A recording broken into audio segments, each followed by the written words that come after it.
Bonsoir à tous. Euh, Avant de commencer le cours, j'aimerais d'abord dédicacer le cours pour l'élévation de l'âme de mon cher oncle qui nous a quittés il y a 20 ans. Que le cours il soit donc Lelou Nishmat Eliaou Ben Jamila, chez Nishmato Tietzroa Betzroa Chaim Bezrat Hashem, et que les mérites de ce cours-là lui font monter encore et encore dans le Gan Eden Bezrat Hashem.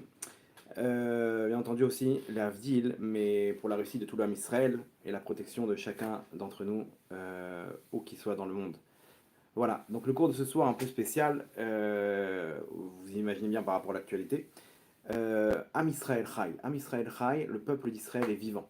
Vivant dans dans le sens qu'on va expliquer ce soir. On va essayer d'un peu de comprendre la situation et ensemble de se renforcer. Donc je m'adresse à moi-même en particulier par rapport à dans quel sens on peut se renforcer. Et ensemble, si vous voulez bien, on va essayer d'expliquer tout ce qui se passe actuellement.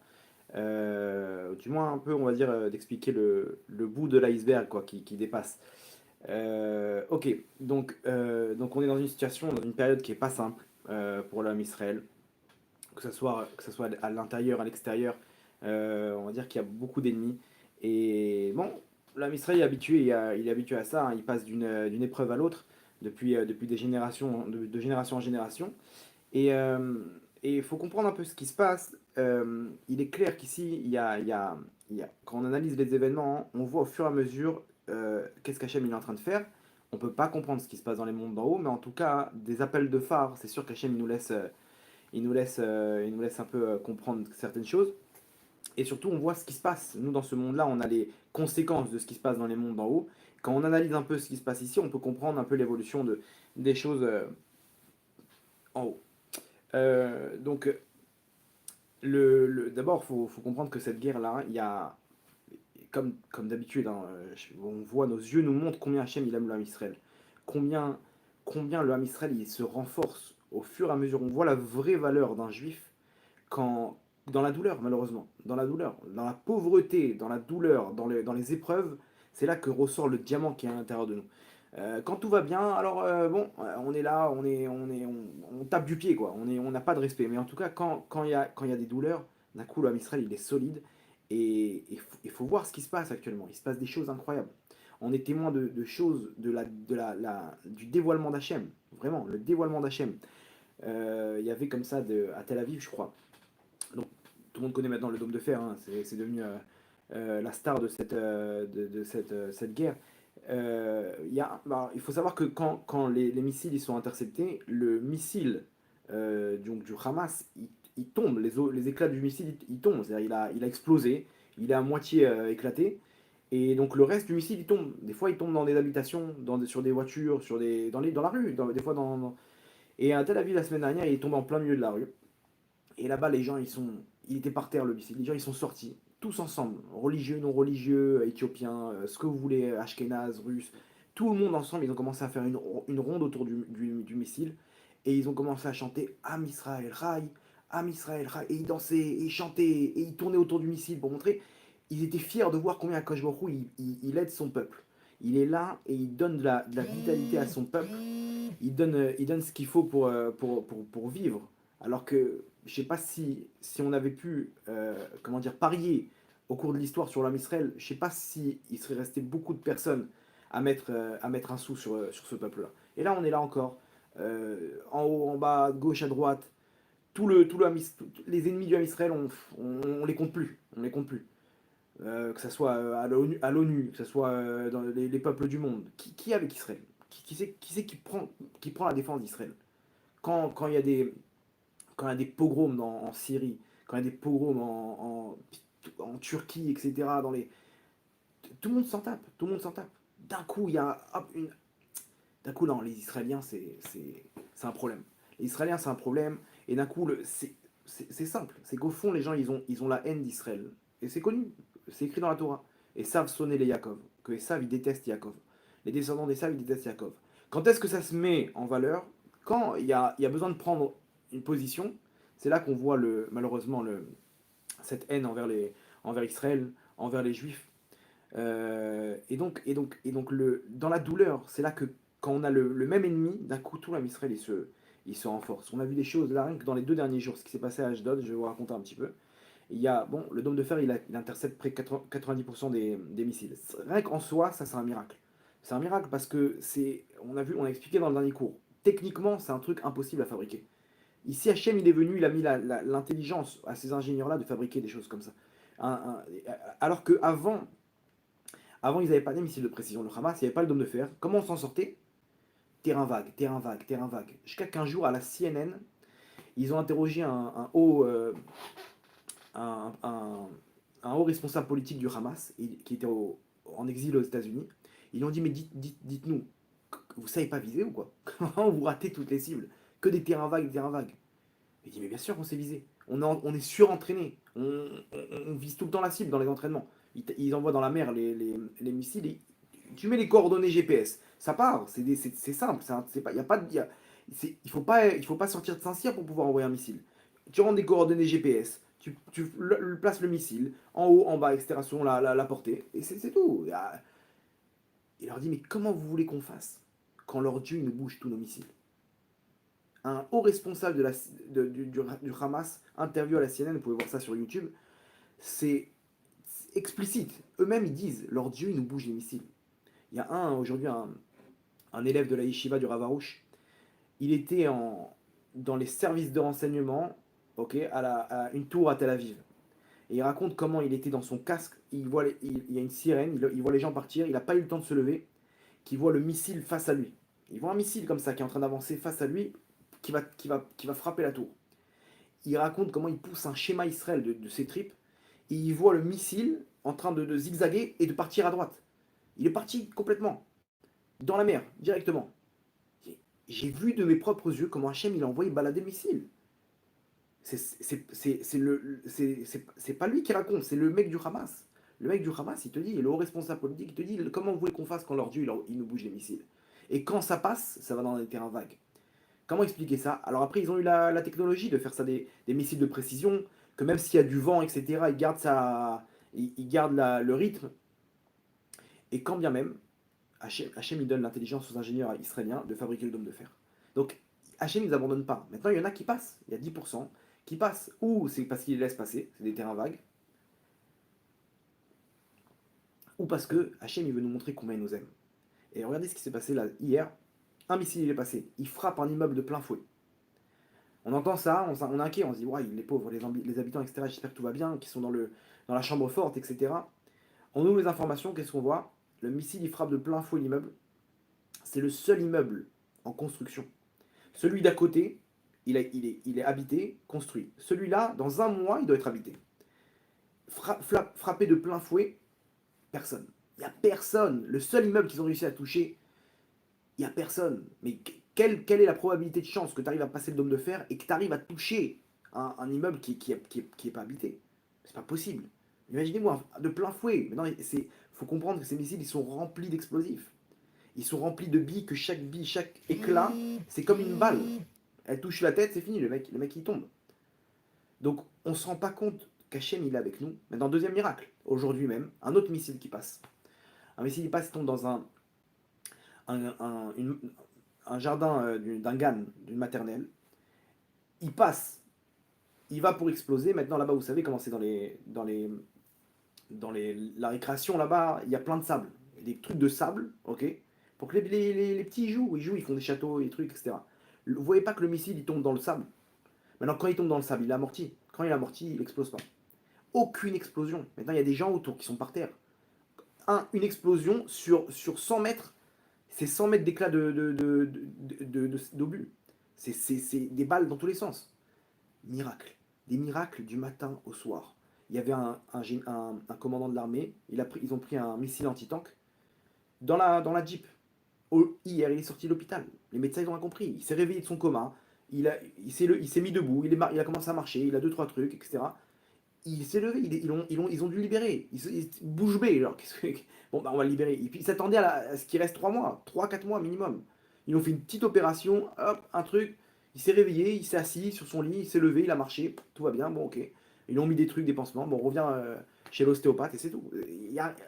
Ici, on ne peut pas expliquer ce qui se passe.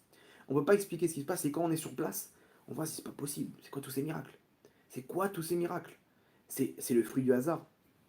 Le Hamas, il devient fou. Le Hamas, il devient fou.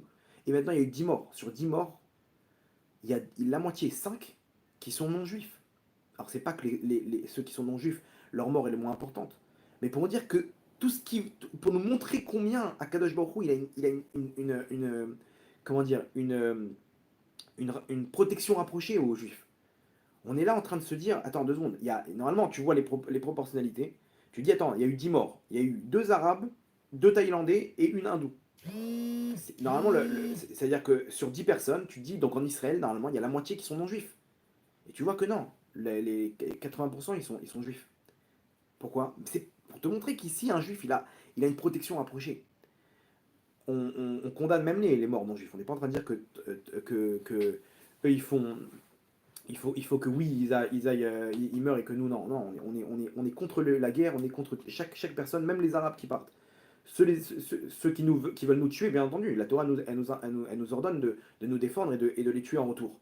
Mais sinon, on n'est pas un pays de guerre, on n'est pas un peuple qui veut la guerre, on est un peuple qui veut vivre et qui veut éclairer le monde. C'est tout. Les gens, malheureusement, ils ont un problème avec ça, et c'est ça comment dire, qui se met en évidence pendant les guerres. Ok, donc,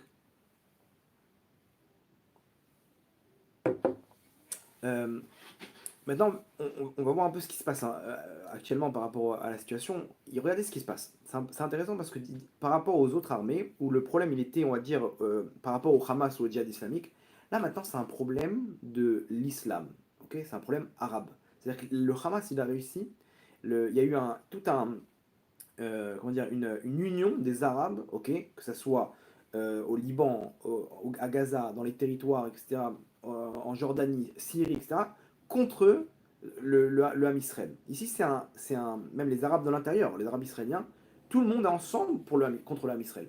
Pourquoi? Le problème, il est dérisoire. Dérisoire, c'est quoi? Il y a 4 maisons qui appartenaient à des Juifs que des Arabes ils ont pris ou ils ont habité dessus. Les Juifs ils ont prouvé que c'était à eux.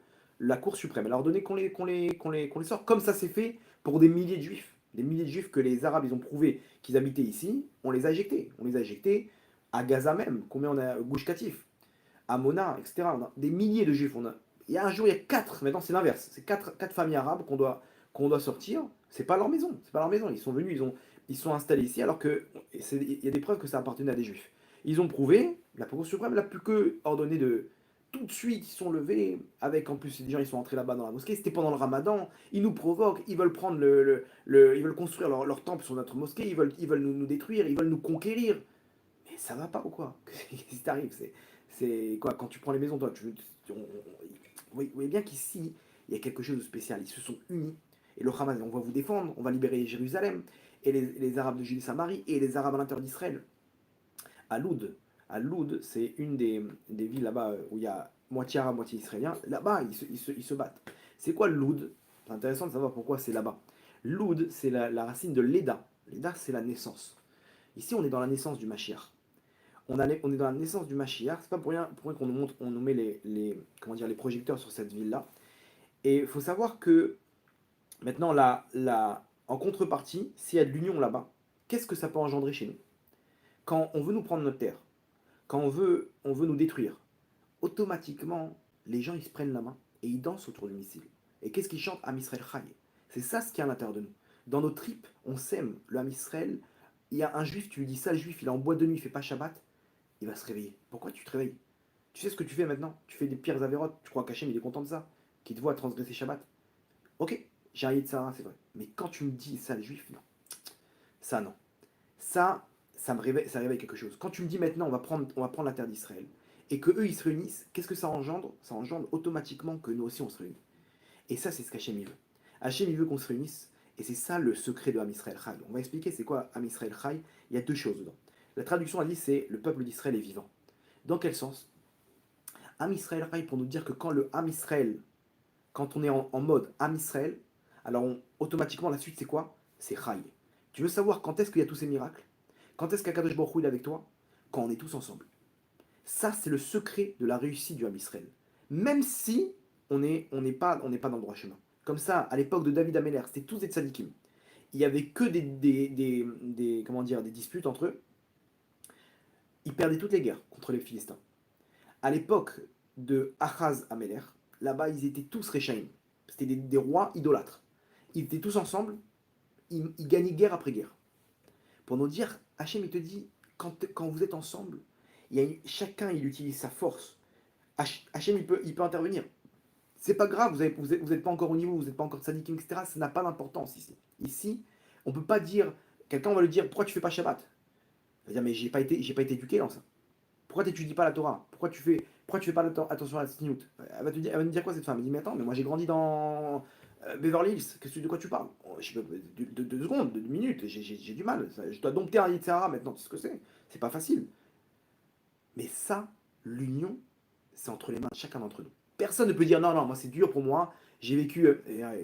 Qu'est-ce que t'as vécu? Ouais, mes parents ils ont divorcé, machin. Ok, d'accord, mais de faire un effort, d'aimer ton prochain, ça c'est entre les mains de chacun d'entre nous. Et c'est ça la force de Am Israël Chai. Am Israël Chai, c'est quand tu es en Am Israël, quand tu n'es pas en Am Israël, chacun est divisé, c'est pas le Am Israël. Quand on est tous ensemble, alors sachez qu'on est Chai. Chai, ça veut dire qu'on vit. On vit, ça veut dire qu'Hachem il nous porte sur ses ailes et il nous élève à des sommets qu'on ne peut même pas imaginer. Ce peuple, c'est ça. L'histoire du Ham Israël, personne ne peut toucher un seul juif si jamais on est ensemble. C'est ça qu'il faut se dire. Pas commencer à se dire ouais, mais comment je vais faire? Non, non, arrête. Après, comment dire, tu te renforceras après dans la Torah et les mitzvot. Déjà, ça, tu peux. Alors fais-le.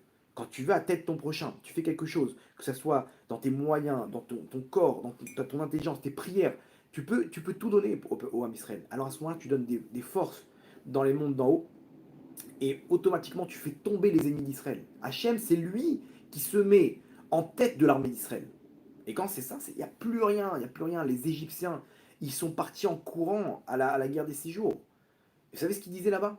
Ils ont dû enlever leurs chaussures pour courir là-bas sur les dunes de sable, ok, du Sinaï, pour courir plus vite. Pourquoi? Parce que comme le sable il est brûlant, donc tu es obligé de tracer. Qu'est-ce qu'il racontait là-bas? Il disait, mais comment vous voulez qu'on fasse quand il y avait des géants avec des lances et des boucliers devant nous, au-dessus des tanks israéliens? Ils voyaient les anges descendre et aider l'armée d'Israël. Vous croyez quoi? À la guerre de Plomb Durci, ils arrivaient là-bas, les soldats, ils trouvaient des Arabes avec comment dire, les oreilles en sang. En sang. Ils disaient, mais qu'est-ce que vous êtes fait? Ils disaient, mais comment, on voyait des soldats géants avec des chauffards en train de sonner des sons qui nous assourdissaient les oreilles. C'était, on était obligés, ils sont crevés les tympans pour plus entendre ce son. C'était un son qui les a transcendés. Des gens, c'était avec les oreilles en sang, comme ça, des témoignages. Des soldats qui arrivent devant une maison. Et là-bas, comme ça, quelqu'un qui était là-bas, il m'a raconté, il m'a dit, j'arrive comme ça, on va rentrer dans la maison, on fait une opération pour investir une maison. Maintenant, les maisons là-bas, elles sont remplies d'explosifs. Il y a des maisons piégées. Il m'a dit, je vais pour entrer dans la maison, je vois devant moi un oiseau qui est pas en train de voler, il est posé dans les airs. Non, dans les airs, normalement, tu vois les ailes. Il me dit, je le vois posé comme s'il est posé sur une barre. Je m'arrête comme ça, je réfléchis, d'un coup je tilte. Attends, mais il est posé sur quelque chose. Je m'approche, je vois un fil. Il y a un fil comme ça, dès qu'il passe, il lâche le fil et ça déclenche 3 secondes après, ça déclenche les explosifs. Hachem, il leur a mis un oiseau devant eux qui a trouvé le seul endroit pour se poser sur ce fil. Il s'arrête, il touche le fil comme ça. Les amis, la maison elle est piégée. Ils sont retournés, ils ont fait exploser la maison. Imaginez-vous, c'était 30 personnes qui auraient dû sauter. 30 personnes qui auraient dû sauter. L'histoire avec Rachel Imenu. Une femme qui est venue, qui leur a dit ne rentrez pas là-bas, c'est piégé, mais d'où tu sors? Une femme qui est venue pour se faire sauter là-bas, elle avait des explosifs sur elle. Elle voit les soldats en train de crier Shema Israël, Hachem Elokeinu. Et elle est là de l'autre côté en train de dire Hachem Echad. C'était une juive qui était partie avec un arabe. Dès qu'ils ont dit Shema Israël, ça réveillait sa neshama. Elle pouvait plus appuyer sur le bouton. Regardez sur qui ils ont choisi pour faire exploser. Une femme juive qui, ça fait des années, elle est mariée avec un arabe. Quand tu lui dis Shema Israël, elle continue la phrase. Parce que c'est dans sa neshama. Quand on est ensemble, il n'y a pas à avoir peur. Am Israël, il n'a pas à avoir peur. Ici, regardez l'histoire du Tanakh. C'est que ça. Le Tanakh, c'est que des histoires de comment le Am Israël a été sauvé par Hachem. Ani lachem lachem vatem tacharishun, comme ça dit Hachem. Moi, je me battrai pour vous, et vous restez sur place, taisez-vous, laissez-moi faire. Hachem, il prend les commandes, et c'est ce qu'il est en train de faire maintenant. On voit l'homme Israël, il est uni. Ce qui se passe, des tfilotes, on a vu la semaine dernière, je ne sais pas si vous avez vu des messages qu'on a laissés, il y avait des tzadikim qui parlaient de mauvais décrets, etc. Le mauvais décret, il s'est transformé en bon décret. Il aurait dû y avoir des centaines de morts juifs, il y a eu des centaines de morts du Hamas. Des miracles, comment quoi? Ils ont, non mais c'est le chef d'état-major, il est très fort. Non, arrête avec ça. Quoi, toutes ces années, ils n'ont pas trouvé l'idée de bombarder comme ça, de leur faire un coup comme ça, de faire croire qu'ils vont rentrer, ils sont tous rentrés dans les tunnels, 160 avions, en même temps ils ont bombardé les tunnels. Ils parlent de 400 morts, 400, 500 morts. Alors bien sûr, officieusement, le Hamas, ils vont vous dire qu'il n'y a eu que 20 morts. Mais les mecs, ils sont tous dedans. Ils ont tous peur de se faire bombarder. Ils sont fait massacrer, enterrés vivants. D'où ils ont eu l'idée? C'est d'en haut. C'est d'en haut. Il y a, aucun, il y a aucun doute. Aucun doute. Ça, c'est la preuve qu'on a ensemble. Donc ici, première explication. Am Israël Chai. Quand on est en Am Israël, la suite c'est Chai. C'est Chai. Tu veux savoir quand est-ce qu'on a de la force? Mets-toi en mode Am Israël. Là, Bezrat Hashem, il faut que chacun il arrive à se dire qu'est-ce que je peux faire pour l'Am Israël. Des prières, des trucs. Même quand tu commences avec ta femme, c'est chez toi des fois que ça commence. C'est chez toi que ça commence des fois. Que ça commence avec ta femme ou avec ton mari. Des fois, de baisser la tête, tu sais quoi, tu dis Hachem, pour l'Am Israël. Tu vois, ce shalom-là, c'est pour toi. Ça, c'est la première des choses. Deuxième des choses, c'est quoi Am Israël Chai? Am Israël Chai, selon la Kabbalah, Am Israël, c'est lui qui descend la lumière dans le monde. Il faut savoir que au niveau des forces du mal, le Am Israël, c'est comme le fruit, et les forces du mal, ceux qui veulent se confronter à Israël, inconsciemment, ils ne savent pas. Mais ils veulent puiser cette force qu'il y a chez le Am Israël pour pouvoir vivre. Ils ne savent pas, mais inconsciemment, ils veulent avoir une emprise sur Israël, active ou passive, quoi, de façon active ou passive, ou par une confrontation, ok, pour pouvoir avoir une emprise sur Israël, sur le Ham Israël, et automatiquement pouvoir puiser des forces pour eux. C'est comme ça que ça marche. Il faut savoir que dans les mondes d'en haut, les forces du bien, elles sont entourées de forces du mal. On ne peut les atteindre que si on transperce cette écorce. La Kabbalah nous donne un exemple une image de fruits et d'écorce. Donc pour arriver au fruit, tu es obligé de passer par ça. Tu es obligé de passer par l'écorce. Maintenant, qui donne la vitalité à l'écorce? Vous prenez une peau de banane, vous l'enlevez. Après 2 heures, elle devient noire. Attends, elle était toute jaune, elle était toute belle. D'un coup, la vitalité de l'écorce, elle vient du fruit. Prends une peau d'orange, tu vois, l'orange, la peau, elle tient le coup. D'un coup, tu jettes la peau, tu reviens 2-3 heures après, ça a séché, ça devient tout dur comme ça, il n'y a plus rien à faire avec la peau. Avant ça, elle était bien, elle était orange, elle était toute belle. Qu'est-ce qui s'est passé? C'est le fruit. Le fruit même à l'intérieur qui donne la vitalité. Am Israël Chai, c'est nous dire que le Am Israël, c'est lui qui donne la vitalité au monde. C'est lui qui raille, qui est vivant. Qui est vivant par rapport aux autres. Les autres, ils sont pas vivants d'eux-mêmes. Ils n'ont pas une force d'eux-mêmes. Ils vivent que par l'intermédiaire du Ham Israël. Maintenant, là, ce qui est en train de se passer, c'est incroyable, mais regardez bien comment c'est intéressant. D'où est-ce que les Ishmaélim, les Arabes, ils ont cette force en Israël? Même pas dans le monde. Les Arabes aujourd'hui, pourquoi la France ils sont avec les Arabes? Vous croyez qu'ils ont des intérêts économiques, des contrats avec Total, avec le pétrole, avec des trucs, mais ils ont des intérêts dans tous les sens. Le Quai d'Orsay, il donne la ligne de conduite. Ok, il donne la ligne de conduite, les Arabes, il y a des choses à voir, ok, c'est comme ça. Il y a des intérêts économiques, politiques, ce que vous voulez. Maintenant, les Arabes, ils ont une force, c'est qu'ils sont multimillionnaires, multimilliardaires avec le pétrole.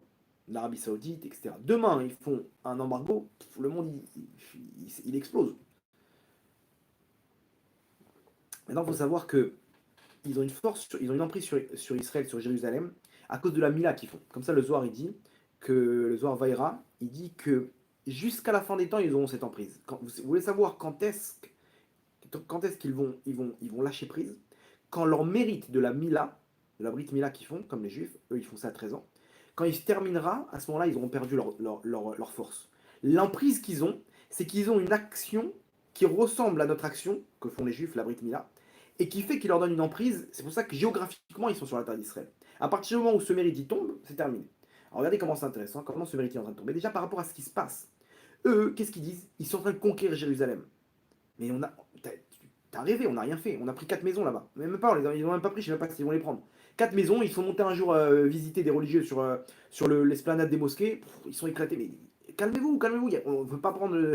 On aimerait bien, mais on peut pas. On respecte la présence des Arabes pour l'instant. Qu'est-ce que tu veux qu'on fasse? Alors, mais eux-mêmes, ils sont en train de dire vous voulez nous prendre notre temple, vous voulez construire votre temple, vous voulez nous prendre notre mosquée. Et ils sont en train de crier que ce que leur ange qui les représente en haut, il voit que maintenant le Mashiach, la Neshama du Mashiach, avec son armée, avec Hachem en tête, il est en train de conquérir Jérusalem d'en haut. Il est en train de conquérir Jérusalem d'en haut, et eux, ils ressentent au fond d'eux ça. Même si eux, ils voient pas, leur Mazal, ils voient. Leur ange en haut, ils voient. Et quand ils voient en bas, c'est ce qu'ils sont en train d'exprimer. Ils sont en train de nous prendre, nous conquérir. Ils sont en train de nous prendre, ils vont construire leur temple. Parce qu'une fois que le temple il est construit en haut, il est construit en bas. Hachem, il est en train de se battre en haut. C'est comme ça. Il y a Yerushalayim Shelmala en haut. Le Yerushalayim Shelmala, le Jérusalem d'en haut, c'est pas le même combat. Peut-être que le temple il est déjà en construction là-bas. Maintenant, ils sont en train de bouillir là-bas, les anges. Et c'est pour ça qu'ils sont en train de crier au secours. Ils sont en train de se réveiller dans tous les sens. Pourquoi c'est jamais arrivé ça? Pourquoi il n'y a jamais eu d'union chez les Arabes? Parce qu'ils ne ressentaient pas ça à l'époque. Aujourd'hui, ils ressentent la fin. La fin de ce mérite qu'ils ont. Ce mérite, ils sont en train de le perdre. Et regardez comment c'est intéressant. On a dit, c'est quoi la force? C'est le pétrole. Le pétrole.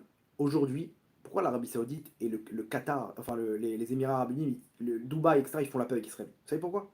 Je vais vous expliquer ce qui se passe en coulisses. En coulisses, l'Arabie Saoudite, bon, ils ont très peur de l'Iran, etc., ça les a réunis, on va dire. Mais surtout un deuxième point, que l'Arabie Saoudite, ils savent très bien que dans quelques années, leur pétrole, il va valoir que dalle. Comment? Ben, c'est clair, c'est simple. Aujourd'hui, tous les cerveaux de la Terre, ils essayent de développer ce qu'on appelle les batteries électriques. Les batteries, les technologies, comment mettre le maximum d'électricité dans un minimum de place. Regardez les vélos électriques aujourd'hui, ils font, je sais pas, un mec 2 jours, il utilise son vélo, il trace, ils vont à 70, 80 km/h. Il y a des voitures électriques. Des voitures électriques. Toutes les Toyota aujourd'hui, elles sont moitié électriques, moitié électriques. C'est-à-dire que de plus en plus, on va arriver à des niveaux où on va utiliser la batterie, comment dire, des panneaux photovoltaïques, c'est que l'électricité. Demain, le pétrole, il va servir un petit peu pour les bateaux, un petit peu pour les avions, un petit peu pour démarrer comme ça, un petit peu pour des générateurs à droite à gauche, mais c'est tout, c'est tout. C'est plus l'utilisation qu'on a maintenant, qu'on avait à l'époque. Aujourd'hui, tout marche au pétrole. De plus en plus, on diminue, on diminue, on diminue. La consommation de pétrole, elle diminue. Ils savent pas quoi faire de leur baril. Demain, ça va valoir que dalle. Donc, qu'est-ce que tu as à proposer maintenant? Comment ce cher saoudien maintenant, ce cher de Dubaï, qui a des milliards, pourquoi? Parce qu'ils vendent à la seconde, ils vendent des milliers de barils de pétrole. Demain, on va lui dire, on n'a plus besoin de ton pétrole. Donc il va baisser le prix, ça va valoir plus rien. Et ils savent qu'Israël, ils ont les technologies entre les mains. Vaut mieux s'allier avec celui qui est la technologie de demain. Parce que si Israël, il trouve des... Aujourd'hui, on voit bien que les nouvelles technologies, elles sont en Israël. Tout le monde investit en Israël. Vaut mieux avoir Israël à ses côtés. Même les pays du monde, ils voient combien... Attends, mais comment t'expliques que c'est le seul pays qui a fini avec le corona? Je vous dis, en tant qu'habitant israélien, il n'y a plus de corona en Israël. Baruch Hashem, Odul Hashem Kitov. On remercie Hashem du matin au soir de cette délivrance. En Inde, vous voyez ce qui se passe en Inde? C'est 300 000 contaminés par jour. 300 000 contaminés par jour. On va venir aussi ce qui se passe en Inde. Vous allez voir ce qui se passe aussi par rapport à ça. Ici, Israël, comment ils font? Sachez que il faut comprendre, vous regardez Israël, ce qu'ils font, et foncez. Pourquoi? Parce qu'ils ont Hachem avec eux. Ils ont Hachem avec eux. Ah, ils sont tombés sur le bon vaccin? C'est pas possible. Non, non, t'as pas compris. C'était peut-être le mauvais vaccin. Mais les grands d'Israël, ils ont décrété, la Torah l'a décrété, Hachem, il fait en sorte que ce vaccin, il marche.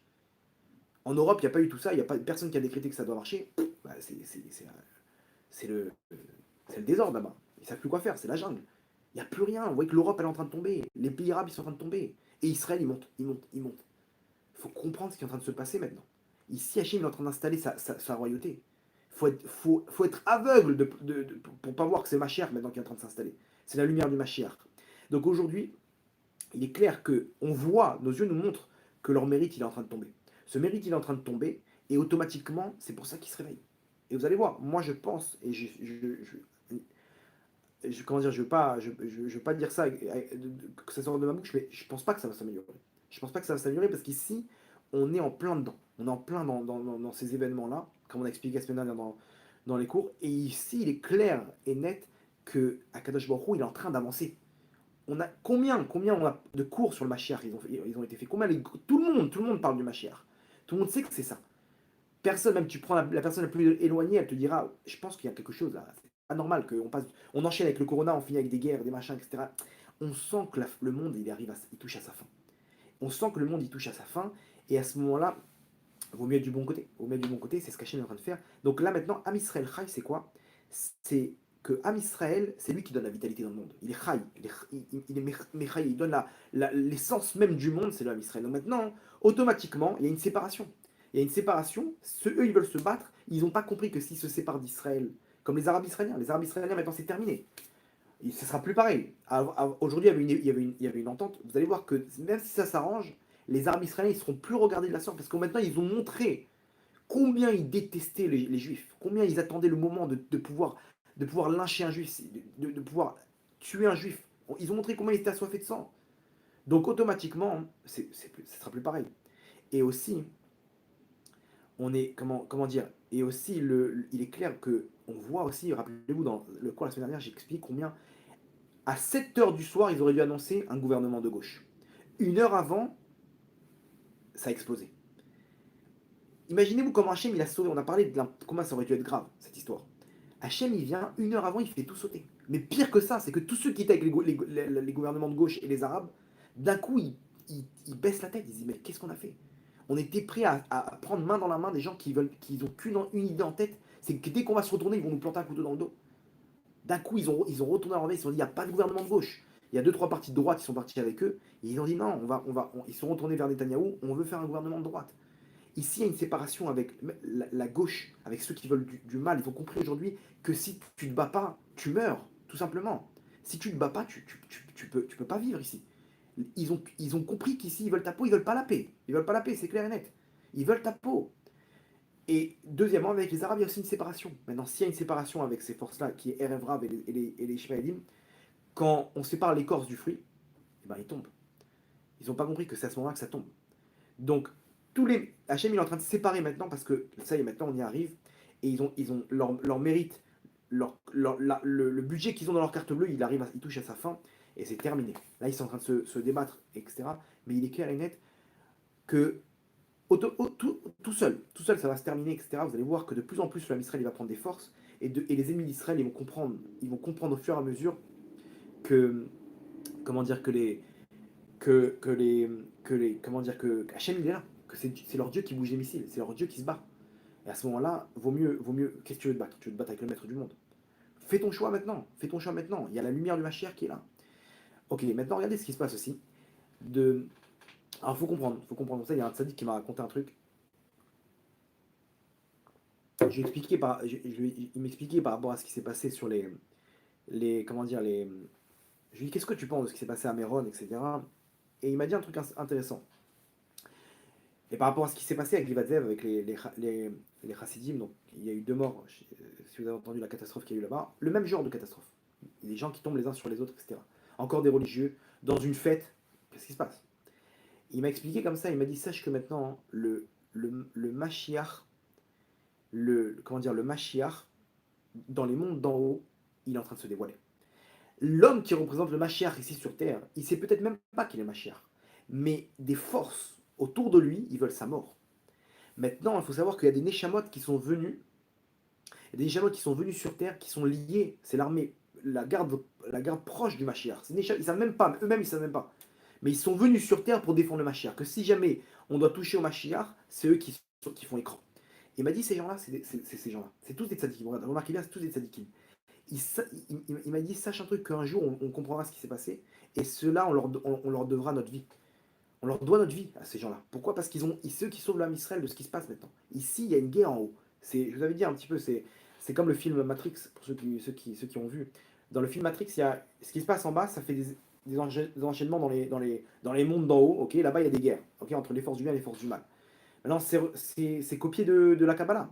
C'est dans la Kabbalah qu'on a ça. Et pourquoi? Parce que c'est ce qui se passe maintenant. Nous, on fait des actions, on se comprend pas, il y a des gens qui partent, des gens qui trucs, etc. Et c'est pas terminé, malheureusement, c'est pas terminé. C'est une guerre, il y aura des coups qui vont venir, etc. Et ces gens-là qui vont s'interposer. C'est l'armée de David Ameller qui reviennent et qui protège David Ameller, qui est le représentant du Mashiach sur terre. Lui, il sait même pas, peut-être le Mashiach, il se bat. Le Midrash, il ramène comme ça que Rabbi Yoshua ben Levi a rencontré Eliyahu Hanavi et il lui a dit, dis-moi, quand est-ce que le Mashiach il va venir? Alors Eliyahu Hanavi lui a dit, bah, demande-lui. Il dit, quoi demande-lui? Il dit, va à tel endroit, il est là-bas. Il est il lui donne comment monter sa neshama. Donc les tzadikim, ils arrivent à monter leur neshama dans les mondes d'en haut et voir ce qui se passe vraiment dans les mondes d'en haut. Ok. Il monte, il arrive, il lui dit va à la porte de Rome. La porte de Rome, Rome ça représente donc l'endroit des forces humaines, de Esav. Ok. Et il lui dit là-bas, donc il arrive à la porte de Rome et il voit là-bas à l'entrée de la porte de Rome, ok, il voit le Mashiach, ok, par terre, avec lui des pauvres, des gens qui sont lépreux, des malades, etc., qui est en train de les rassurer, qui est en train de les relever. Et lui-même, il est plein comment dire, de plaies. Et il y a marqué là-bas qu'il enlève ses bandages et qu'il change ses plaies. Alors Rabbi Yoshua ben Levi lui pose la question, il dit, mais dans quel état tu es? C'est quoi ça? Et il lui dit, non, ça c'est les avérotes du Ham Israël que je prends sur moi, ok. Et tous les jours, je change mes bandages. Tous les jours, c'est là-bas qu'il est en train de se battre. C'est-à-dire que lui, il est en plein cœur des forces du mal. Il réunit là-bas les Neshamot qui sont tombés. Il les relève. C'est l'image, c'est une image. C'est pas qu'il est vraiment à Rome. C'est spirituellement, il est là-bas. Ok. Et il relève les Neshamot qui sont par terre. C'est lui qui prend maintenant dans cette guerre-là les avérotes qu'on fait. On donne des forces aux forces du mal. C'est qui maintenant, eux, ils tapent. Sur qui ils tapent? C'est lui qui se met comment dire, en écran. Et donc, il change ses plaies constamment, constamment. On lui fait du mal, etc. Il change ses plaies. Maintenant, il y a des gens qui le protègent aussi. Parce que là, on arrive à un niveau où ils veulent l'abattre. Il y a comme ça, regardez maintenant comment c'est intéressant, au niveau des clipotes du côté des chrétiens, là-bas, il y a 400 sites. Comme ça, on va raconter. Il y a 400 sites internet de chrétiens, etc. Ils montrent la photo d'un rave, je ne peux pas vous dire c'est qui ce rave, et ils disent lui, il faut le neutraliser. Parce que lui, il est en train, en haut, il est en train de bloquer l'apparition de Jésus. Pour eux, il doit apparaître aussi. C'est leur machère. Il doit revenir, etc. Qu'est-ce qui l'empêche de venir? Il y a un juif là-bas, un rabbin là-bas en Israël. Il faut le neutraliser spirituellement. Il faut faire des forces pour l'abattre. C'est lui qui ramène le Mashiach, leur Mashiach à eux, etc. Eux-mêmes, ils sont en train de dire. Alors, ils ne voient pas, mais leur mazal, ils voient que le Mashiach va se dévoiler. Et quand le Mashiach va se dévoiler, toutes ces religions, elles vont tomber. Les chrétiens, ils vont comprendre que tout ça, c'était du vide. C'était du vide. Eux-mêmes, ils sont en train d'annoncer ça. On parlait de l'Inde. En Inde, vous savez ce qui se passe maintenant? Je ne sais pas si vous avez vu cette vidéo. Des camions et des camions remplis d'idoles. Leurs idoles là-bas, les camions de poubelle remplis d'idoles, ils déversent là-bas, ils les cassent tous. Mais qu'est-ce qui se passe? Pourquoi vous faites ça? Leurs idoles là-bas, je sais pas quelle religion là-bas, hindouiste, etc. Leurs idoles, ils les cassent. Vous savez pourquoi? C'est le chaos. En Inde, c'est le chaos. 300 000 contaminés, 4 000 morts par jour, etc. Ils sont massacrés par le Covid. Ils sont en train de dire, lui, ce Dieu-là, il nous a pas aidés. Il nous a pas aidés. C'est des bêtises tout ça. Ils sont en train de tout casser. Qu'est-ce qui se passe? Ils sont en train de dire, Virgilouli Minaret, Akadosh Baruch Hu, il va enlever toutes les idoles de la terre. Akadosh Baruch Hu, il est en train de montrer aux gens combien c'est des bêtises tout ça. Et en Israël, il n'y a plus de corona. En Israël, il n'y a plus de Covid. En Inde, 300 000. Eux-mêmes, ils sont en train de dire, mais attends, ça marche pas. On est en train de prier pour qu'ils nous aident, ces idoles, ils nous aident pas. Et attends, mais maintenant, continue ton raisonnement. Il y a un pays dans le monde où leur Dieu il les a aidés. En Israël, oui. Il y a un pays où c'est terminé. Donc fais ton calcul. Comprends ici qu'il y a un Dieu unique. Comprends ici que tout ça, c'est du bidon. Tout le monde va comprendre, Hachem il est en train de se dévoiler au fur et à mesure. Regardez ce qui se passe. C'est exactement ce qui se passe. Les gens, ils ont compris que c'est terminé. Avec le corona aujourd'hui, les gens, ils ont compris, il n'y a plus rien à faire. Ils n'ont plus cette envie de manger le monde. Cette envie comment dire, de reprendre comment dire, de devenir des stars de cinéma, de faire de l'argent, etc. Tu comprends que ça ne sert à rien. Le corona, il a cassé tous les désirs des gens. Les gens, ils sont vides aujourd'hui. Et on voit combien le monde matériel, c'est du bluff. Si t'as pas quelque chose à l'intérieur de toi, t'as pas donné à manger à ta neshama, tu souffres. Parce que quand on t'enlève tout ce rêve dans lequel tu te trouves, d'un coup, tu te réveilles, tu te dis, mais qu'est-ce que j'ai dans ma vie? À quoi je sers au monde? À quoi je sers dans ma vie? Pourquoi je suis là? Je suis venu pour vivre, pour mourir. C'est ça. Il n'y a plus rien. Tu vois que ta vie, elle a plus de sens. Tu vois que maintenant, on peut plus te faire de likes sur Facebook parce que tu peux plus voyager. Tu peux plus faire des photos dans les boîtes de nuit, etc. Donc ta vie, tu te sens. Tout ce qui te donnait une vitalité à l'époque, tu vois que c'est parti, c'est tombé à l'eau. Donc, Hachem, il est en train de montrer que ce monde-là, il ne sert plus à rien. Il est en train de donner comment dire, une vitalité spirituelle maintenant. Ici, il y a cette lumière qui s'installe, à nous de monter dans le train. À nous de venir, comment dire, de se battre et de monter. Comme on a expliqué, Am Israël Chai, déjà quand on est ensemble, par les efforts qu'on fait, ensemble, on peut arriver à des choses incroyables. C'est entre nos mains, c'est entre nos mains. Chacun, il peut faire quelque chose pour l'Am Israël. Quand tu fais tes télim, tu le fais pas pour toi. C'est quoi? Fais-le pour Hachem, fais-le pour l'Am Israël. Combien c'est des gens, ils ont envie de faire des choses, qu'est-ce que je peux faire? Donne la tzedaka, fais un qui souille roche. Un qui souille roche. Une femme, elle met comment dire, elle se couvre la tête. C'est pas ce qu'elle fait. C'est pas ce qu'elle fait. Un homme, il fait tikkun aklali. Tu te rends pas compte de ce que tu fais. C'est des missiles dans les mondes d'en haut. On parle de qui souille roche, entre parenthèses. Ce qui est intéressant avec l'Inde, c'est que toutes les perruques qu'il y a aujourd'hui, je vais me faire des ennemis malheureusement, mais je suis contre les perruques. Déjà au niveau de Sniout, qu'aujourd'hui c'est une catastrophe ce qui se passe, que c'est contraire à toute Sniout, ok, et que c'est pas parce qu'on est rabat ou quoi que ce soit que. Alors on peut se permettre de mettre des perruques qui ont, comment dire, qui excitent le Yitzhara des gens, c'est sûr que non, parce que tout le but c'est d'être discrète, etc. Mais deuxième chose, et ça personne n'a réussi à me répondre sur ça. Les gens, j'ai eu des débats avec des gens et des trucs, etc. Ils me disent oui, moi je suis rabat, le rabbi il permet. Ok, ok, c'est d'accord. Mais est-ce que tu sais d'où elle vient ta perruque? Est-ce que le rabbi permet des perruques qui viennent d'Avodazara? Parce qu'il faut savoir que 95% des perruques, d'où elles viennent? D'Inde. C'est des femmes que pour leur Avodazara, elles se rasent la tête, ok, et elles offrent ça à comment dire, à leurs idoles. Les gens, ils prennent ces cheveux-là, ils font avec ça des perruques. Cette perruque-là, elle a servi pour la Vodazara. Elle a servi pour l'idole. Une femme juive qui croit se couvrir la tête, elle met une perruque sur elle. Si t'as pas à 100%, tu sais pas d'où ça vient, sache que ça vient d'Inde. C'est 99% des perruques. Et ça, personne n'a pu me répondre à ça. Je dis, qu'est-ce que tu réponds à ça? À la Vodazara en Inde? Je sais pas.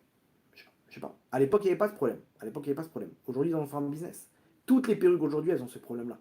C'est pour ça qu'aujourd'hui, l'Inde aussi, elle tombe, à cause de ça. C'est combien de tournois une femme, elle se rend pas compte, elle se dit, mais j'arrive, pourquoi? Je me couvre la tête, pourquoi j'arrive à rien? Mais tu te couvres pas la tête, tu t'es ramené de la touma dans ta maison.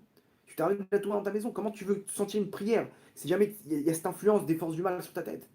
Vous comprenez? Je ne veux pas rentrer dans un débat, je vais me faire massacrer par les femmes qui portent la perruque, c'est tellement dur. Je comprends que ça, il est dur. Mais il faut dire le émet. Le émet, c'est le émet. Il faut dire ce qui est, je suis désolé, même si ça fait mal et tout, mais aujourd'hui, il faut comprendre que ces perruques-là, elles viennent d'Avodazar. Et ça, le Rav Ovadia Yosef, il criait sur ça. Le Baba Saleh, il criait sur ça, etc. Et même, celui qui veut, il peut venir me voir sur Facebook. J'ai deux sources du Rabbi Lubavitch qui dit aussi que celles qui viennent de Avodazara, il ne faut pas prendre. Il ne faut pas prendre. Il y a une autre source où il dit que même les perruques, c'est pas le top. En tout cas, renseignez-vous. Vous voyez, le Rav Yitzhak Yosef lui-même, en personne, il est parti, il a envoyé des gens sur place et tout. Mais il y a marqué Made in Italia. Ouais, mais d'où ils viennent les cheveux? Ils sont fabriqués en Italie, c'est clair. Mais d'où ils viennent les cheveux? Il y a toute une industrie. Où ça vient du Brésil, où ça vient d'Inde. Les deux, c'est par rapport à la Vodazara. Donc ici, il est clair que une femme qui se renforce, il n'y a pas de problème. T'es pas prête, t'es pas prête. Mais mets un petit peu. Renforce-toi. Fais Shabbat. Fais que une demi-journée de Shabbat. Tu sais ce que t'amènes dans les mondes d'en haut. Il faut se ressaisir. Viens pas pour toi, pour Hachem. C'est dur pour toi. Pour Hachem. Fais-le pour Hachem. Aujourd'hui, je discutais avec ma femme. Ma femme, alors, c'est qu'Hachem lui donne les forces, besoin d'Hachem. C'est une infirmière, maîtresse d'école, maman, elle est tout en même temps. Elle est cuisinière, etc. Et elle me disait aujourd'hui, elle me dit, tu sais, comment ça, la chose qui me fait le plus mal, elle me dit, c'est quand ils sont là, les enfants, ils te disent, c'est dur, elle est vraiment, Hachem, qu'Hachem lui donne les forces, mais elle me dit, comment ils ont fini de manger, encore, j'ai faim, je veux. Les enfants de nature, ils ont pas de reconnaissance. Ils vont pas dire, maman, s'il te plaît, est-ce que tu peux me donner à manger? Encore. Elle me dit, ça me fait mal. Je sais que c'est des enfants, mais ça m'enlève mes forces. combien de force on peut donner à une personne quand on lui dit merci? Combien de force on peut donner à une personne quand on lui demande gentiment? Quand c'est demandé brutalement, ils ont 4 ans, 4-5 ans, qu'est-ce que tu veux qu'ils fassent? Ils ont pas cette façon de voir les choses. Et je lui expliquais ça, et je lui disais, mais sache que les enfants, ils ont une. Comment dire? C'est normal, ils sont nés avec un ego surdimensionné. C'est pas de leur faute, c'est naturel. Au fur et à mesure, ils vont comprendre que, comment dire, qu'il y a d'autres personnages autour d'eux. Ah, ok, il y a mon frère aussi, il y a ma mère, etc. Là, doucement, mais en tout cas, c'est comme ça que ça marche. Elle me dit, ouais, non, je sais, c'est pour ça que je me dis et tout, et c'est ça qui me rassure. Et d'un coup, j'ai tilté, j'ai dit, attends, mais pourquoi il a fait un scénario où c'est des petits ils sont lourds comme ça, c'est des lourdeaux. Quand ils sont petits, ils sont lourdeaux. Ils sont hyper mignons, mais ils sont hyper durs. Pourquoi Hachem a fait ça? Et d'un coup, j'ai tilté. Je me suis dit, mais attends, mais nous-mêmes, on est les enfants d'Hachem. Mais nous-mêmes, on est exactement pareil. Nous, on est là dans nos prières, qu'est-ce qu'on fait?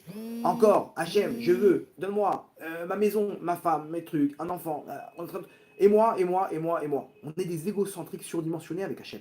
On est tout le temps en train de réclamer, donne-moi, encore, j'ai faim, je veux ma parnassa, je veux mon frigo rempli, etc. 2 secondes, tu t'es arrêté pour voir combien Hachem combien il fait pour toi. Et on râle en plus, c'est ça le pire, c'est que les gens ils sont en train de râler du matin au soir, et pourquoi il y a ça, et pourquoi il y a ci, etc. On se rend pas compte combien Hachem il nous aide, il nous donne. Tu t'es arrêté pour dire merci. Commence ta prière déjà par dire merci. Merci. Donne envie à Hachem de t'aider. Donne envie à Hachem de te donner encore. Et je me suis dit, ouais, mais c'est ça.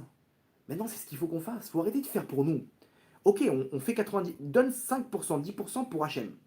Pour Hachem, c'est dur. Maintenant, c'est la guerre. Il n'y a pas de problème, Hachem. C'est pour toi. Qu'est-ce qu'on peut faire maintenant? Je vais me lever un peu plus tôt le matin pour la tefila. Je vais faire Shabbat. Prends quelques Shabbats. Ne pas Shabbat tout le temps. Prends sur toi quelques fois le kissouille, le foulard. Pas tout le temps, n'aie pas peur. On va pas te faire un lavage de cerveau. Fais pour Hachem. Combien tu fais Hachem pour moi maintenant? Aujourd'hui, c'est moi qui te donne.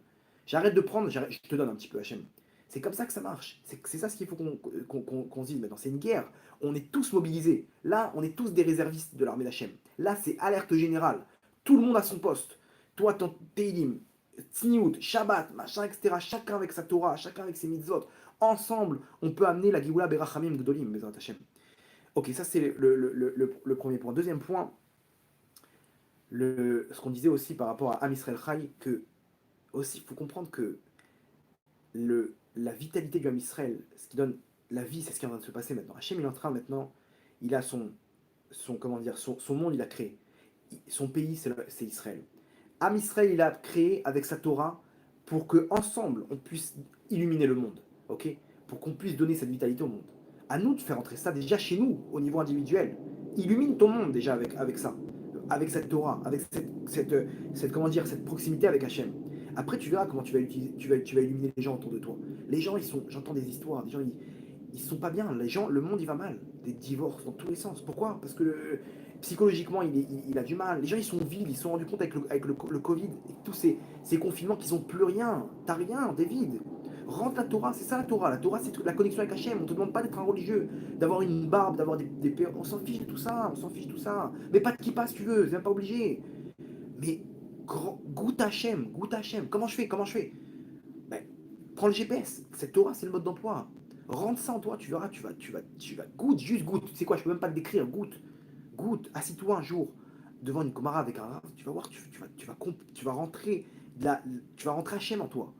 C'est ça Shavuot. On a passé Shavuot maintenant. Shavuot, c'est le don de la Torah.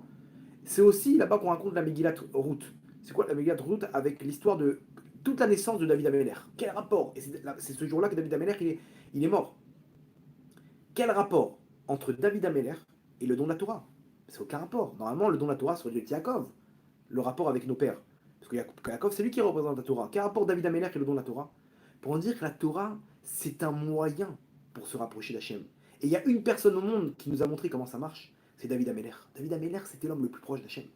Il vivait pour Hachem, sans arrêt, il poursuivit les pires épreuves, il était avec Hachem. Il chantait Hachem, il dansait avec Hachem, alors qu'il est poursuivi par son fils, par Shaoul Ameller. Et il nous a donné ce cadeau qui est le livre de Tehillim, ok, avec des prières comme ça, ok. Vous avez d'ailleurs David Tefilev qui nous fait des belles prières aussi avec ces Tehillim là. Donc c'est comme ça que ça marche. Il nous a transmis ça, il est proche d'Hachem. C'est ça la Torah. La Torah, c'est pas un but en soi. La Torah, c'est un moyen. C'est un moyen pour se rapprocher d'Hachem. Israël, c'est un moyen pour se rapprocher d'Hachem. Tout ça, on y est. Vous comprenez que comment dire, si on fait rentrer ça en nous, alors on n'a plus rien à craindre. David Ameller, il était heureux du matin au soir, malgré les épreuves. Pourquoi? Parce que c'est ça la Torah. C'est ça qui nous donne à nous connecter avec Hachem. Ici, Hachem est en train de s'installer. À nous de prendre cette force-là, elle est là, elle est palpable. On voit que c'est les pas du Mashiach, on voit qu'Hachem est en train d'installer sa royauté. À nous de prendre ça, à nous de prendre comment dire, comment dire, le train dans son élan. Là, il est en train de s'arrêter à chaque station. Là, on est dans une station, c'est maintenant. Il y a eu la première station, c'était le Corona. Combien ils ont réussi à prendre le train au Hachem? Deuxième station, hop, maintenant on y est. Viens, monte, après ça va s'enchaîner. Ça va s'enchaîner, ce sera trop tard. Comment on fait? Mais c'est trop tard maintenant. C'est trop tard. Alors vas-y, bon, fais tu vois vite fait, mais c'est dommage, c'est dommage. C'est maintenant qu'il faut investir dans l'homme Israël. C'est un investissement à l'éternité. On va finir avec une histoire. Le, comment dire, il y a une personne du nom de Noah Retz. Retz, moi je ne me rappelle plus. C'était un pilote d'avion de chasse à la guerre de Kippour. Maintenant, il racontait comme ça que la guerre de Kippour, comme vous le savez, non, jusqu'à aujourd'hui, ils ne comprennent pas pourquoi les Égyptiens et les Syriens, ils n'ont pas continué à avancer. Ils avaient la route libre. Ils avaient la route libre, les Égyptiens et les Syriens, ils n'avaient rien devant eux.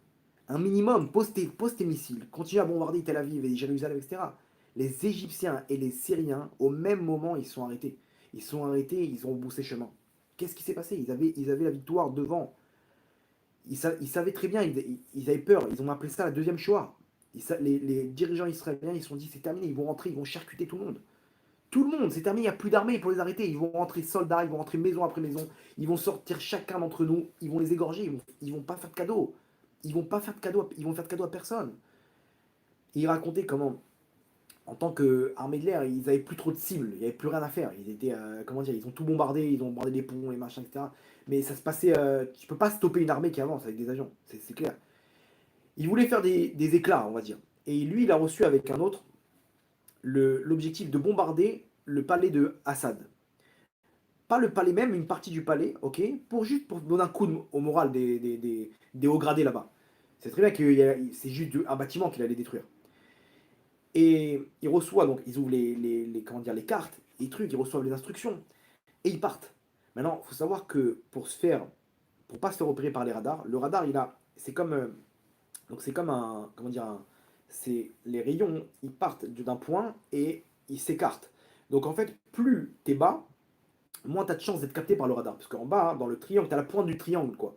Donc il y a moins de chances de se faire capter quand tu es en haut. En haut, tu as comment dire, t'as l'extrémité, donc tout est ouvert. Donc tout le champ aérien, il est capté par le radar. Donc les avions, quand ils veulent ne pas se faire opérer par le radar, ils volent à basse altitude. Maintenant, imaginez-vous, ils sont en train de voler lui et son compagnon. Ils sont deux avions. Ils volent 600 km/h à basse altitude. Ok. Maintenant, pour bombarder, tu es obligé de prendre de l'altitude. Ils ont l'ordre de prendre 3000 mètres d'altitude, ok, donc 3 km en l'air, de bombarder et retour en Israël. Maintenant, le danger, c'est quoi? C'est quand tu commences à monter, c'est là que tu es à la portée de tous les radars, tu te fais repérer et automatiquement ça bombarde. Et il fonce, il rentre en Syrie, il arrive près de Damas, à quelques kilomètres de Damas, il commence à monter, à 1000 mètres, boum, il prend un missile. Il prend un missile de la défense aérienne syrienne. Maintenant, imaginez où il raconte qu'il sent l'explosion, il sent qu'il est touché, il perd connaissance. Il perd connaissance, et quand il ferme les yeux, avant de perdre connaissance, il sait qu'il doit éjecter son siège. Il sent son avion, maintenant à 600 km/h, qui commence à piquer vers le sol. Donc c'est terminé. Il pique vers le sol, l'explosion, elle est nette. Il raconte, il dit, j'ai calculé, par rapport à la hauteur que j'avais 10 secondes, ok, pour déclencher le siège éjectable. Sinon, même si je déclenchais le siège éjectable, il me faut un temps pour qu'il sorte et qu'il amortisse la chute, sinon c'est trop tard. Donc j'avais pile 10 secondes. Sinon c'est trop tard. Tu vas éjecter le siège, le temps que le parachute s'ouvre, c'est terminé. Il raconte comme ça, maintenant 10 secondes, vous savez c'est quoi 10 secondes? 10, 9, 8, c'est rien. 10 secondes, il est entre la vie et la mort pendant ces 10 secondes. Il est entre la vie et la mort. Il est évanoui. Il est évanoui. Il a perdu connaissance. 10 secondes, il raconte comme ça, il dit, c'est quoi? Comment d'un coup on prend la valeur du temps. Les gens, ils sont en train de passer leur temps. Imaginez-moi, en haut, il y a un sablier. Et le sable, il tombe. Tac, tac, tac, tac. C'est des secondes. Au bout d'un moment, le sablier, il tombe, c'est terminé. On part de ce monde. Chaque point, chaque grain de sable, on peut l'utiliser pour sauver sa vie, pour créer la vie éternelle. Il raconte 10 secondes. C'est ce qui me reste dans ma vie. Dans le sablier, là-bas, tac, tac. Il lui reste 10 grains de sable. Et après, c'est terminé. Il raconte qu'au bout de 10 secondes, oui, dans les 10 secondes, quoi, il arrive à ouvrir les yeux, sa main, elle saute en l'air. Il savait que c'était pas lui. Il savait qu'Hachem, ici, il l'a réveillé, il lui a donné le réflexe. Il tire au-dessus de lui comment dire, la manette qui déclenche le siège éjectable. Et il sent le siège éjecté. Maintenant, il comprend rien. Il a juste une image. C'est il sent comment dire, la pression du parachute qui le tire en arrière. Il ouvre les yeux à ce moment-là, ça l'a réveillé de son évanouissement, et il voit une image. Il voit le sol à 15 mètres en bas. Imaginez-vous, ça veut dire maintenant à 15 mètres au sol, le parachute il s'ouvre, il amortit la chute, mais pouf, il tombe et il repère connaissance. Il se réveille le lendemain soir, il est à l'hôpital de Damas, il pousse des cris énormes. Il a pris une opération, il lui a enlevé la jambe droite, des, des, des inflammations dans tout le corps. Il raconte, j'ouvre les yeux, je sens des douleurs, le Guéhinam sur terre, le Guéhinam sur terre. Et là-bas, seringue sur seringue, la morphine, morphine sur morphine. Et il disait, moi encore, j'ai eu un demi-Guéhinam, parce que j'étais à l'hôpital. Mais ceux qui l'ont attrapé vivant, ils se sont fait massacrer. Des souffrances terribles, atroces. Et il raconte que il est comment dire, il est en train de souffrir. Au bout de 5 jours, il le jette dans une cellule. Et il a mal. Imaginez-vous, il a une jambe en moins, il a des blessures partout. Il a de la fièvre, il tremble de tout son corps. Il n'y a même pas un matelas, même pas une couverture. Ils sont là en train de. Juste, ils rentrent, ils lui mettent une seringue de morphine et c'est tout. Et ils s'en vont, ils lui donnent une demi-pita et c'est tout. Et il mange très mal, il est tout maigre. Il est entre la vie et la mort. Il ne comprend pas comment. Ça y est, c'est terminé. C'est terminé, il va mourir. Au bout de 2 semaines, il est. Alors, il le sortait là-bas tous les 2 3 jours. Interrogatoire. Où elle est ta base? Quel avion? Quel truc? Raconte-nous des informations. Ils voulaient des informations sur Israël aussi. Et donc, au bout d'un moment, il raconte comme ça qu'il se retrouve dans un interrogatoire, donc, comme d'habitude. Et là-bas, il voit un nouveau personnage. Il voit un mec comme ça, avec une chemise grise, grande taille. Donc, vous voyez qu'il était pas comme les autres. Il lui met un coup avec un bâton, tac, sur la tête. Il lui dit, réveille-toi, je veux que tu répondes à ma question. Ah, il est complètement déboussolé, il lui dit, ce que tu veux, j'ai plus rien, j'ai plus de vie, j'ai plus rien du tout, si je peux te répondre avec plaisir. Il lui dit, vous êtes des voleurs, fils de voleurs, voilà ce que vous êtes. Il dit, pourquoi? Il lui dit, quand est-ce que tes parents ils sont arrivés en Israël? Il lui dit, moi, ma mère, elle est arrivée de Pologne en 33. Ok. Et ton père? Il est arrivé en 50, après d'Ukraine. Il dit, tu vois, moi, je suis un habitant de Haïfa. Je suis né là-bas, mon père il est né là-bas, mon grand-père il est né là-bas, à Haïfa. J'ai vu comment vous avez volé cette terre. J'ai vu comment vous nous avez sortis, etc. J'ai dit, je peux plus rester dans ce pays. Ce pays me dégoûte. Je suis parti, j'ai rejoint l'armée syrienne, et maintenant je me bats contre les sionistes. Explique-moi une chose, de quel droit vous avez volé notre pays? Vous êtes des voleurs, de quel droit vous avez volé notre pays? Réponds-moi à cette question, je veux juste savoir ça. Il raconte ce noir. Il dit, c'est vrai, d'un coup je suis le... Il a raison. On a débarqué du jour au lendemain, on a viré des gens qui habitaient là depuis des générations. Et, entre parenthèses, le fait que Jésus est juif et qu'il était là à Nazareth il y a 2000 ans, c'est la preuve qu'avant eux, il y avait des juifs, entre parenthèses. Bref, parce que si on remonte dans qui était là avant, c'est sûr qu'avant l'Égir, déjà, il y avait des juifs. Mais bref, au niveau géographique, historique. Maintenant, lui, il sait pas quoi répondre. C'est vrai. Il a dit, je sais pas. Et là, il m'a massacré de coups, et des coups, et des coups. Bande de voleurs, bande de voleurs. Et là, ça m'a marqué. D'un coup, je me suis dit, mais pourquoi on se bat? Mais qu'est-ce qu'on fait là? On est là pour vivre, on défend notre pays, mais qu'est-ce qu'on fait là? Qu'est-ce que. Ça m'a fait mal, cette question, elle m'a fait mal. Il a raison, il voulait pas se le dire, mais il a raison. Je suis en train de me battre contre des gens qui veulent récupérer leurs terres. C'est vrai. Il raconte qu'il était entre la vie et la mort, il n'en pouvait plus. Et, euh, et là-bas, il a poussé le premier schéma Israël de sa vie. La première fois, il connaissait cette phrase. Il pousse un schéma Israël de sa Neshama. Il crie Hachem, Hachem, mais aide-moi. Ou tu me tues, ou tu me libères, mais je ne peux plus souffrir. Imaginez-vous les souffrances.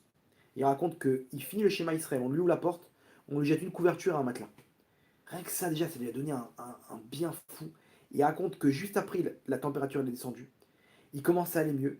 Le soir même, il le sort de prison pour lui dire t'es libéré. Il y a eu un échange de prisonniers, tu dois repartir.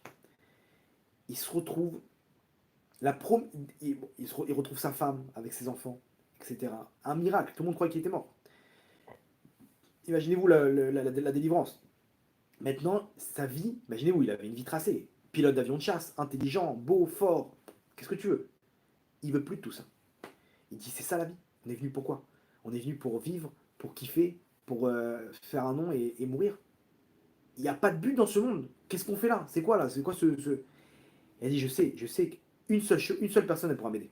Je vais aller voir un homme de religion. Un juif, un rave qui va m'aider.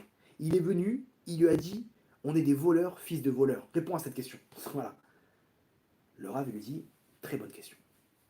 Il lui dit sache que si tu n'as pas la Torah avec toi, tu ne peux pas répondre à cette question. Si tu n'as pas la Torah avec toi, tu es un voleur. Mais viens, on ouvre ce que la Torah elle dit, et c'est marrant, sur le premier mot de la Torah. Il lui dit, regarde, il ouvre la Torah, Bereshit. Regarde Rashi, Rashi c'est le commentateur principal de la Torah. Il lui dit, Rashi, il dit comme ça, Bereshit. Bereshit, ça veut dire au commencement. Mais ça veut dire aussi Bet Reshit. Pour deux commencements, pour deux prémices, Hachem il a créé le monde. C'est quoi ces deux prémices, il nous dit Rashi? Pour Israël et la Torah. Quant à Israël, il est avec sa Torah, alors à ce moment-là, nous dit Rashi, un jour viendra où les peuples du monde vont vous dire vous êtes des voleurs, vous avez volé notre terre. Qu'est-ce qu'on leur répondra? Mais Hachem, c'est lui qui a créé le monde. C'est lui qui a créé le monde, c'est écrit dans le mot Bereshit. Tu sais pour qui il a créé le monde, Hachem? Pour deux prémices. Réchit, premier, Israël. Deuxième, pour la Torah. Quand il y a Israël avec sa Torah, Hachem, il prend, il les met dans sa maison. Sa maison, c'est le peuple d'Israël. C'est lui le patron de c'est Eretz Israël. C'est lui le patron de ce monde-là. Il vous a laissé jusqu'à maintenant pour occuper la terre d'Israël. Aujourd'hui, il décide de vous sortir et de mettre ses enfants. C'est comme ça. Pourquoi? Mais de quel droit? C'est son monde et c'est son patron. À partir du moment où il y a Israël avec sa Torah, alors on est connecté avec Hachem. On est avec cette lumière-là. C'est exactement comme ça que ça marche. Si t'as pas la Torah, tu peux pas répondre à ces gens-là. T'es qu'un voleur. Quand t'as la Torah, tu dis écoute bien, ce monde-là, il appartient à Dieu. Ce monde-là, il appartient à Hachem. Hachem, il décide maintenant de sortir les habitants de cette terre, que ce soit les Kénanis à l'époque, que ce soit tous les peuples qui avaient là-bas, que ce soit les Arabes aujourd'hui. Hachem, il décide que, regardez l'ONU, comment dire, le vote de l'ONU pour la terre d'Israël. C'est du jamais vu, jamais, jamais ils ont voté pour Israël. Il n'y a que les États-Unis et la Micronésie qui votent pour Israël. Pour la création de l'État d'Israël, il y a une majorité. Mais c'est Hachem qui décide maintenant de donner la terre aux Juifs. C'est Hachem qui met dans la tête des Anglais de donner la terre aux Juifs. Ah ouais, attends, mais tu crois qu'ils vont te laisser les Arabes? Ils vont attaquer. C'est Hachem qui va donner la force à Tsahal de réussir. C'est pas Tsahal, c'est pas les F-35, c'est rien du tout. C'est pas le dôme de fer. Hachem aujourd'hui, il a décidé de donner la terre au Ham Israël. Ham Israël Chai. Quand est-ce que le Ham Israël il est Chai? Quand on est avec Hachem sur sa terre. C'est ça la force qu'on a. C'est ça comment dire, aujourd'hui quand tu dis Am Israël Chai, il faut que tu penses à tout ça. L'Am Israël il est vivant. Comment il est vivant? Quand il est avec Hachem. C'est lui toute notre force. On n'est rien, on est des pauvres types, on est des fourmis. Mais quand tu Hachem avec toi, tu es le roi du monde. Parce que quand t'es avec Hachem, t'es avec le roi. Quand t'es avec le roi, t'es servi. T'as tout ce qu'il faut, t'es le prince. Vous comprenez? On est les princes d'Hachem. Et donc à ce moment-là, Hachem est en train de se dévoiler. il est en train d'installer tout ça dans le monde. Il est en train d'installer ses peuples, son peuple sur Israël. Il est en train d'enlever ceux qui dérangent le homme Israël. Préparez-vous dans tous les pays du monde. Vous allez voir, les Juifs ils vont arriver, ils vont débarquer du jour au lendemain. Berachamim, Donim Ezrat Hashem, ça va se passer. Hachem est en train de prendre les choses en main. On ne voit pas encore tout ça. Mais sachez que de plus en plus, on va voir les Nissim et Niflot. De plus en plus, on va voir comment Hachem il se dévoile. Et à ce moment-là, vaut mieux maintenant, dès maintenant, prendre cette force-là de Am Israël Chai. Qu'Hachem il est en train de, dans son plan, il faut savoir, c'est écrit dans le premier mot de la Torah. Son plan, c'est Israël avec sa Torah en Israël. C'est ça le plan d'Hachem. Tu peux venir avec tout ce que tu veux, tu es contre le plan d'Hachem. Anagat Aïchoud. Hachem, son plan, son unité, c'est quoi? C'est Israël. Tu veux pas te battre contre ça. Donc à nous de monter maintenant dans le train. Est-ce que tu es là? Quand tu dis Am Israël Chai, tu penses à tout ça? Tu penses à te rapprocher d'Hachem? Tu penses à vouloir? C'est pas Am Israël Chai avec un drapeau d'Israël. On aime Israël, on aime ça, ce que tu veux. On parle pas de ça. On parle Am Israël Chai. Est-ce que ton drapeau, derrière, il y a Hachem? Est-ce que dans ta Neshama, il y a Hachem? C'est ça qu'il faut se dire. Parce que quand tu montes dans le train, à ce moment-là, tu n'as pas à avoir peur. Parce que là, tu es dans le train d'Hachem, tu es dans le plan. Et ce plan-là, c'est toi. C'est toi le personnage principal. Donc à nous de choisir de monter, à nous d'y être, à nous de dévoiler ça aux gens, au maximum de personnes. Monte, prends le train. Est-ce que tu veux être avec Hachem ou pas? Mais comment on fait? On s'en fiche. Prie, commence à prier avec Hachem. Commence à parler. Hachem, je te connais pas, je veux être avec toi. Commence à sortir ce premier schéma Israël. Comme il a fait. Commence à te dire, attends, mais 2 secondes, c'est pour moi qu'il a fait tout ça, Hachem. Hachem, je vais être dans ce plan-là. Je ne sais pas comment ça marche, t'inquiète pas. Hachem, il va te donner exactement tout ce qu'il faut. Il va te faire rencontrer les bonnes personnes au bon moment et il va te donner tout ce que tu as besoin. Donc, Am Israël Chai, Bezrat Hachem, ensemble, pour la venue du Mashiach, Be'achamim Gdolim. Malheureusement, par rapport à la situation, il n'y aura pas de questions. Si vous avez des questions, vous pouvez poser des questions là-bas sur les différents réseaux sociaux. Qu'Hachem soit avec l'homme Israël dans la paix, dans la Hachamim et dans la délivrance finale. Baruch Adonai Olam, Amen, Amen.